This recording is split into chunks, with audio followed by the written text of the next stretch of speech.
Hello everyone, welcome back to my YouTube channel. आज हम करेंगे क्लास 11th की अकाउंटेंसी का चैप्टर नंबर 6 अकाउंटिंग इक्वेशन की प्रैक्टिकल क्वेश्चन का सॉल्यूशन, जो कि हमारा सेकंड क्वेश्चन का बी पार्ट होगा। इससे पहले की वीडियो में हम सॉल्यूशन नंबर 1 कर चुके हैं। मैं आपको सजेस्ट करूंगा कि यदि अभी तक आपने वो वीडियो नहीं देखी है तो प्लीज आप एक बार वो वीडियो जरूर देख लें। लिंक आपको इस वीडियो के डिस्क्रिप्शन में प्रोवाइड होगा। एक और बात मैं आपको यहाँ पे बताना चाहूंगा कि सबसे पहली जो वीडियो हमने इस चैप्टर पे डाली थी, जिसमें मैंने आपको अकाउंटिंग इक्वेशन के टिप्स और ट्रिक्स के बारे में बताया था, तो प्लीज आप एक बार ये वीडियो भी जरूर देख लें। इसको देखने के बाद आपके अकाउंटिंग इक्वेशन में मैक्सिमम डाउट क्लियर हो जाएंगे। चलिए अब बिना देरी के शुरू करते हैं अपना आज का क्वेश्चन। क्वेश्चन मैंने ऑलरेडी यहाँ पे नोट कर रखा है। आज हम इसी सभी ट्रांजैक्शन की अकाउंटिंग इक्वेशन करना सीखेंगे। ये बिजनेस है राजा राम का। तो राजा राम का बिजनेस है। आपको क्या करना है, अपने आप को अकाउंटेंट मानना है और एक बिजनेस के पर्सपेक्टिव से सोचना है। उसके बाद आपको कभी भी अकाउंट से क्वेश्चन करने में कोई प्रॉब्लम नहीं होगी। तो सबसे पहले आपको फॉर्मेट बनाना है। फॉर्मेट आपको इसी तरीके से बनाना है जैसे कि मैंने बनाया हुआ है। एसेट में क्या-क्या आइटम आएँगे ये आपको क्वेश्चन पढ़ के पता चलेगा। इस क्वेश्चन में जो एसेट में आइटम आएँगे वो कैश, स्टॉक, डेटर्स और टाइपराइटर आएँगे। लायबिलिटी में क्रेडिटर आएगा और कैपिटल तो कैपिटल आता ही है। चलिए अब पहली ट्रांज़ैक्शन देखते हैं अपनी क्या है। पहली ट्रांज़ैक्शन है हमारी started business with cash rupees 1,20,000। तो बिज़नेस स्टार्ट किया गया है 1,20,000 में, तो कैश में 1,20,000 जाएगा क्योंकि कैश इंक्रीज़ हो गया और साथ में कैपिटल में भी 1,20,000 जाएगा। और जिन आइटम के नीचे कुछ नहीं आया वहाँ पे आप 0 मेंशन कर देंगे। तो देखिए कितने सिंपल तरीके से हमारी पहली एंट्री हो गई है। अब सेम आपको इसकी बैलेंसिंग करनी है। तो कैश में आएगा 1,20,000, कैपिटल में भी 1,20,000 आएगा, स्टॉक में तो 0 आएगा, डेटर में भी 0 आएगा, टाइपराइटर में भी 0 अमाउंट आएगा और क्रेडिटर में भी 0 अमाउंट आएगा क्योंकि अभी इन आइटम में कुछ अमाउंट आया नहीं है। अब करते हैं अपनी सेकंड एंट्री। सेकंड एंट्री हमें कह रही है purchase a typewriter for cash rupees 8,000 for office use. यहाँ पे आपको एक बात ध्यान में रखनी है कि ऑफिस यूज़ लिखा हुआ है। हो सकता है कि जिसकी बिज़नेस की हम एंट्री कर रहे हों, वो कहीं पे जॉब भी करता हो, तो उसने टाइपराइटर अपने ऑफिस के यूज़ के लिए खरीदा है। तो क्या होगा, कैश में से अमाउंट माइनस होगा सिर्फ और टाइपराइटर में जाएगा। कैश कम हो गया और टाइपराइटर में जाएगा क्योंकि टाइपराइटर एक एसेट, तो 8,000 रुपीज़ आप टाइपराइटर में लिख देंगे और बाकी सब जगह आप 0 ही लिखेंगे। इस अमाउंट को आप कभी भी कैपिटल में से माइनस मत कीजिएगा क्योंकि उसने ऑफिस यूज़ के लिए किया है। तो कैपिटल में से खाली बिज़नेस के खर्चे और बिज़नेस के खर्चे ही माइनस होते हैं।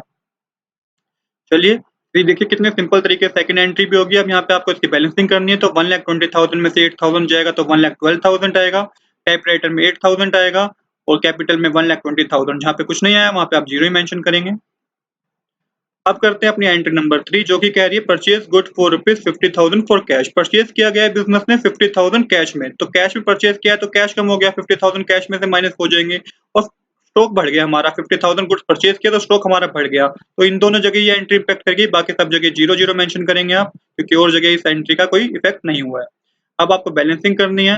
तो 1,12,000 में से 50,000 जाएँगे तो 62,000 आएगा, स्टॉक में 50,000 आएगा, डेटर में 0, टाइपराइटर में 8,000, कैपिटल में 1,20,000, क्रेडिटर में 0। क्योंकि ये हमने बैलेंसिंग करी है, क्योंकि जिन जगह कोई अमाउंट अभी आया नहीं है तो वहाँ पे आप 0 ही फिल करते हुए चलेंगे।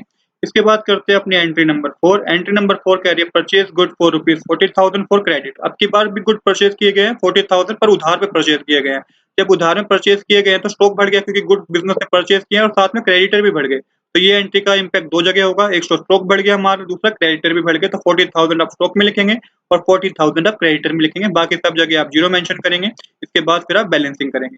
जब आप बैलेंसिंग करेंगे तो अब आएगा स्टॉक में 62,000, सॉरी, कैश में 62,000 आएगा, स्टॉक में आएगा 90,000, डेटर में आपका 0 अमाउंट ही आएगा, टाइपराइटर में 8,000, क्रेडिटर में 40,000 और कैपिटल में 1,20,000। अब करते हैं अपनी एंट्री नंबर 5। एंट्री नंबर 5 हमें कह रही है good costing rupees 60,000 sold for rupees 80,000 on credit. कहा गया है कि सेल हुई है बिज़नेस में 60,000 के गुड्स को कितने में बेच दिया गया, 80,000 में, पर उधार पे बेचा गया है। तो क्या होगा, इस एंट्री का इम्पैक्ट 3 जगह होगा। पहले तो हमारा स्टॉक क्या होगा, कम हो गया क्योंकि गुड पर बिज़नेस में सेल हुई है तो क्या हुआ, 60,000 स्टॉक क्या हो गया, कम हो गया। तो 60,000 हम माइनस कर देंगे। उसके बाद हमारे डेटर बढ़ गए क्योंकि जो भी माल खरीद के ले गया, जो भी सामान खरीद के ले गया है वो उधार में ले गया है, तो 80,000 डेटर में आप प्लस कर देंगे। ये हमारे देनदार है, इनसे हमें पैसा लेना है, तो 80,000 हमारे बढ़ गए हैं। और साथ में प्रॉफिट कितने का हुआ, हमें 20,000 का प्रॉफिट हुआ। तो 20,000 आप कहाँ लिख देंगे, 20,000 आप कैपिटल में लिख देंगे। अब इसकी फिर आप बैलेंसिंग करेंगे। तो बैलेंसिंग करके आएगा, कैश में तो आएगा 62,000 ही, स्टॉक में आ जाएगा 30,000, डेटर में 80,000, टाइपराइटर में 8,000, क्रेडिटर में 40,000 और कैपिटल में 1,40,000। चलिए अब करते हैं अपनी एंट्री नंबर 6। एंट्री नंबर 6 हमें कह रही है paid for rent rupees 1,500 and for salary rupees 2,000। तो बिज़नेस ने पे किया है रेंट और सैलरी पे करी है 2000, तो इन दोनों को प्लस कर दीजिए 3500 होता है। 1500 रेंट पे किया, 2000 सैलरी पे की है, तो 3500 कैश में से माइनस हो जाएगा क्योंकि बिज़नेस ने पे किया और साथ में कैपिटल में से माइनस होगा क्योंकि एक खर्चा है ये। तो ये कैपिटल में से भी 3500 माइनस हो जाएगा। बाकी सब जगह जहाँ पे कोई इम्पैक्ट नहीं हुआ इस एंट्री का वहाँ पे हम 0 लगा देंगे। इसके बाद फिर आप बैलेंसिंग करेंगे, तो कैश में आएगा 58,500, स्टॉक में आएगा 30,000, डेटर में आएगा 80,000, टाइपराइटर में आएगा 8,000, क्रेडिटर में आएगा 40,000, कैपिटल में आएगा 1,36,500। इसके बाद हम करेंगे एंट्री नंबर 7।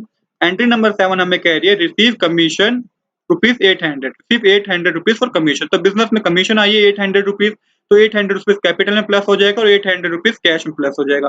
बाकी सब जगह आपका 0 ही आएगा जहाँ पे इस एंट्री का कोई इम्पैक्ट नहीं हुआ है। इसके बाद फिर हम बैलेंसिंग करेंगे, तो यहाँ पे बैलेंसिंग करके आएगा कैश में आएगा 59,300, स्टॉक में आएगा 30,000, डेटर में आएगा 80,000, टाइपराइटर में 8,000, क्रेडिटर में 40,000 और कैपिटल में आएगा 1,37,300। तो देखिए कितने सिंपल तरीके से 7 एंट्री भी हमें हो गई है क्योंकि बिजनेस को कैश कमीशन मिली थी, तो कैश और आप कैपिटल में प्लस कर देंगे। अब करते हैं अपनी एंट्री नंबर 8 जो कि है withdrew for private use for rupees 5,000 in cash. तो बिजनेस में से पैसा निकाला गया है 5,000 रुपीज, तो कैश में से माइनस हो जाएंगे और कैपिटल में से 5,000 माइनस हो जाएंगे। इसके बाद जहाँ पे कोई अमाउंट नहीं आया वहाँ पे आप 0 मेंशन करेंगे। तो इस एंट्री का इम्पैक्ट होगा कैश में -5,000, कैपिटल में भी 5,000। उसके बाद आप फिर बैलेंसिंग करेंगे, बैलेंसिंग करके आएगा कैश में 54,300, स्टॉक में आएगा 30,000, डेटर में आएगा 80,000, टाइपराइटर में आएगा 8,000, क्रेडिटर में 40,000 और कैपिटल में 1,32,000। इसके बाद आप इसको क्लोज कर देंगे क्योंकि ये हमारी लास्ट एंट्री थी। अब आपको क्या देखना है कि आपको ये देखना है कि एसेट के जितने भी आइटम है और जो क्रेडिट और कैपिटल इन दोनों का बैलेंस सेम आना चाहिए। बैलेंस सेम नहीं आ रहा होगा तो आपका ये मिस्टेक है, आपने कहीं ऊपर गलती की होगी। आप हमारा इस केस में बैलेंस सेम आ रहा है। अब हम बनाएंगे बैलेंस शीट। तो बैलेंस शीट के लिए सबसे पहले आप अमाउंट नोट कर लीजिए कि जो भी आपके क्वेश्चन में एसेट आए थे लास्ट एंट्री के बाद वो नोट कर लीजिए। कैश हमारा इतना था 54,300, स्टॉक हमारा 30,000 था, टाइपराइटर 8,000 था और डेटर 80,000 था। लायबिलिटी हमारा कैपिटल में क्रेडिटर हमारा 40,000 था और कैपिटल हमारी 1,32,000 थी। तो सेम आप बैलेंस शीट बना देंगे। लायबिलिटी प्लस कैपिटल में आप कैपिटल का अमाउंट लिख देंगे जो था, क्रेडिट का अमाउंट 40,000 था, इनको बैलेंसिंग करके नीचे लिख देंगे 1,72,300। सेम आपको एसेट में करना है। एसेट में हमें 4 आइटम दे रखे थे, कैश, स्टॉक, टाइपराइटर, डेटर। इनका अमाउंट हमें पता है, हमें अकाउंटिंग इक्वेशन से पता चल जाएगा। तो इनका अमाउंट भी कितना आ रहा है 1,72,000। मेक श्योर कि आपका ये दोनों लायबिलिटी और एसेट का अमाउंट इक्वल है, तभी आपका क्वेश्चन सही होगा। I hope दोस्तों you like this video. If you like this video, please do subscribe this channel. Thanks for watching.